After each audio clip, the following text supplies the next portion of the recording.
Hello, my name is David Vizcaino, and I am here to introduce the BOLO flyer creator created by myself and Yamila Fleitas, with guidance from Major Jason Cohen and Dr. Masood Sajadi. Currently, when a police officer is called to a crime scene, a paper report containing information pertaining to the crime or event is filled out. This report ends up as what is called a BOLO, or Be on the Lookout flyer. BOLO reports contain all sorts of information important to a case, such as name, address, weight, height, and even an image of the person of interest. After the officer that responds to the scene finishes the report, a copy is given to their supervisor, who then reviews the report and approves it. Upon completion and approval, the file is generally exported to a PDF where it is distributed to detectives, officers, and other police agencies via mass email. This process is tedious and expensive because of the time it takes to successfully create and deliver a BOLO and the number of people involved with the creation of the final BOLO. For example, if a very serious crime happens on a late Friday evening, all the personnel will receive the notification on Monday. Furthermore, even after a BOLO is received, it can get lost within the massive amounts of emails officers may be receiving, several of which may also be other BOLOs. The previous version of the software had several limitations. Some of these were the inability to edit from the home page. There was no way to download a PDF of a BOLO except that which you were already creating. It was impossible to delete agencies. The archive page was unintuitive to use, which gave it a sharp learning curve. And adding agency logos was a difficult task that took too many steps. These were all the user stories implemented during this development cycle. This list represents all the new features added to the BOLO flyer creator.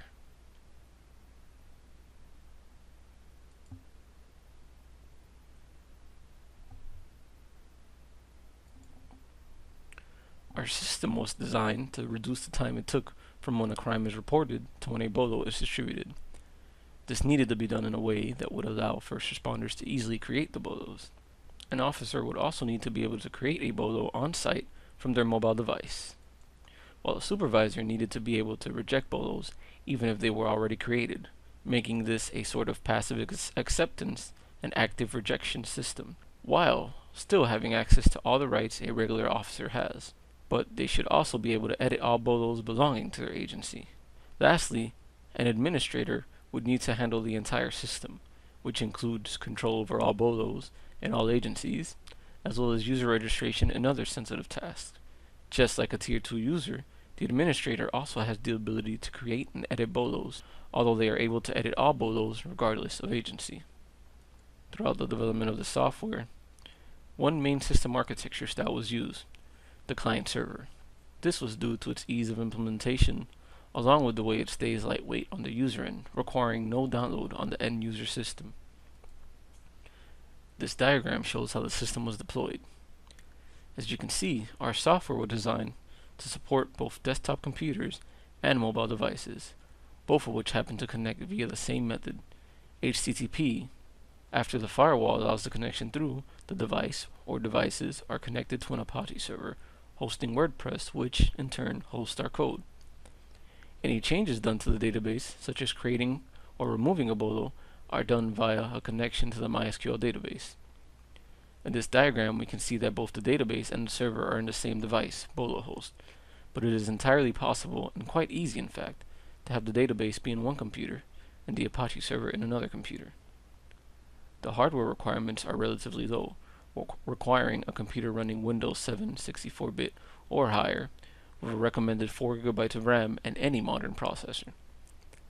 The software used was simply a WAMP server with WordPress. The WAMP server suite includes all the software used, which was an Apache server, MySQL database version 3.23.23, and PHP version 5.1.6. In our SQL database, tables were used to store 4 kinds of data. First, there is user data, which stores typical information, such as name, agency, rank, etc. Then there is BOLO data, which contains typical BOLO information, such as creation date, a summary, author, etc. There is another table for agencies, which contains relevant agency data, such as name, address, logos, etc. Lastly, there are a series of tables used exclusively by WordPress, which contains information on user metadata, web pages, how these pages are linked, and other data used by WordPress to keep the website running. For our security, a simple firewall is in place to allow connections. Users must also log into the system to use it, but the only way a user can be created is through the administrator. This prevents unverified users from registering, which decreases the odds of an unqualified user also accessing the software. User passwords are also salted and hashed when stored in the database, and all SQL queries have some basic form of protection against SQL injections. This class diagram shows how several of our major classes were connected and relied upon each other. As you can see from this diagram, no class inherited from another. Each class had a simple association with another class, but there were no real class dependencies that were system critical. The diagram also shows how everything was implemented using a model view controller scheme, with every important controller being connected to only a single model in view. This state chart is for the main feature of our software, creating BOLOs with the addition of the new BOLO preview feature. As can be seen here, the process is simple and involves few states. This shows how ease of use of the software was considered and implemented in the design and development of this feature.